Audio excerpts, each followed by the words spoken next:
Hello guys, welcome to Tarashala astrology. Hope you are well. आज एक नई टेक्निक की डिस्कशन करते हैं, नई टेक्निक शेयर करता हूँ आपसे। आप देखोगे इस टेक्निक के लिए आपको अपने D1 चार्ट को देखना है और D10 चार्ट को देखना है। देखना क्या है आपको ये देखना है आपके किस प्लैनेट की महादशा चल रही है। महादशा यानी विंशोत्तरी दशा किस प्लैनेट की चल रही है। ये किस प्लैनेट की विंशोत्तरी दशा आपकी कंप्लीट हो चुकी है। अब जो आपकी चल रही है उससे पहले वाली महादशा जो आपकी थी विंशोत्तरी महादशा, आपको देखो वो किस प्लैनेट की है या किस प्लैनेट की हो चुकी है। उस प्लैनेट को आपको D1 चार्ट में देखना है। और D1 चार्ट यानी बर्थ चार्ट यानी राशि कुंडली में किस हाउस में बैठा हुआ, किस साइन में भी आप देख सकते हो किस साइन में है, किस हाउस में है।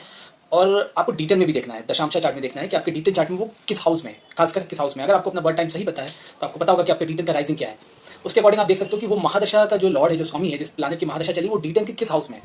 अब टेक्निक ये है कि आप देखोगे जिस हाउस में आपका महादशा लॉर्ड बैठा हुआ है उस हाउस को सिग्निफिकेशंस आप नोट कर लो। D1 में जिस हाउस में बैठा हुआ है उस हाउस के सिग्निफिकेशंस, और कालपुरुष कुंडली में जो कॉस्मिक मैन जो कालपुरुष की कुंडली उसमें देखो वो किस हाउस में, मतलब उस हाउस में कौन सा साइन आता है। आपको अभी के लिए सिर्फ इतना देखना है कि वो महादशा प्लैनेट जो है वो आपके D1 चार्ट में किस हाउस में है और वही सेम प्लैनेट D10 के आपके D10 में किस हाउस में गया हुआ है। अब आप दोनों को ब्लेंड करोगे तो आपको ये पता लग जाएगा कि आपके प्रोफेशन की थीम क्या रहेगी, क्या आपके प्रोफेशन आपका रह सकता है, आपकी प्रोफेशन में सराउंडिंग क्या होगी, कि आप किस तरह के एनवायरमेंट में होंगे, क्या पैरामीटर्स होंगे आपके प्रोफेशन में जिनके जो आपके उस महादशा के जो टाइम फ्रेम है, जो ड्यूरेशन है, उस ड्यूरेशन में आप किस तरह के काम कर सकते हो, क्या एनवायरमेंट होगा, क्या सराउंडिंग होगी, ये आप जान सकते हो। किस तरह के लोगों से आप कनेक्ट कर सकते हो। आप एग्जांपल से इसको समझ लेते हैं, किसी की गुरु की महादशा चल रही है, जुपिटर, और जुपिटर आपके D1 चार्ट में, बर्थ चार्ट में 9th हाउस में है। 9th हाउस में जुपिटर को अपना ओन हाउस माना जाता है, बट में लगन कुछ भी हो सकता है, तो उस लगन के अकॉर्डिंग साइन वहाँ पे कुछ और हो सकता है 9th हाउस में। बट आप देखोगे हाउस वाइज जो है वो जुपिटर ओन हाउस में यानी स्ट्रॉन्ग है 9th हाउस में।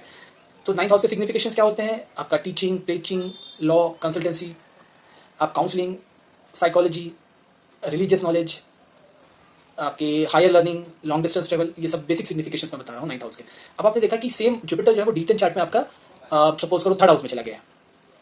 तो 3rd हाउस के सिग्निफिकेशंस क्या होते हैं, कम्युनिकेशन, करेज, शॉर्ट डिस्टेंस ट्रेवल, आपको स्पीकिंग, जो आप बोलते हो, जो इन्फॉर्मेशन आप जो है उसको जो कन्वे करते हो, वो भी आपके कम्युनिकेशन के थ्रू जो इन्फॉर्मेशन आप कन्वे करते हो वो आपका 3rd हाउस में आता है। आपका करेज भी बताता है, आपका माइंड सेट दिखाता है। यहाँ पे आपका जो माइंड है जो आपका वो आपको दिखाता है कि आपके माइंड के मतलब माइंड की स्ट्रेंथ बताता है बेसिकली। 3rd हाउस माइंड की स्ट्रेंथ है, आपके 6th हाउस आपके खुद की स्ट्रेंथ है। तो 3rd हाउस में आप देखोगे अगर आपका महादशा और 3rd हाउस में गया तो आपको इसको ब्लेंड करना है दोनों को।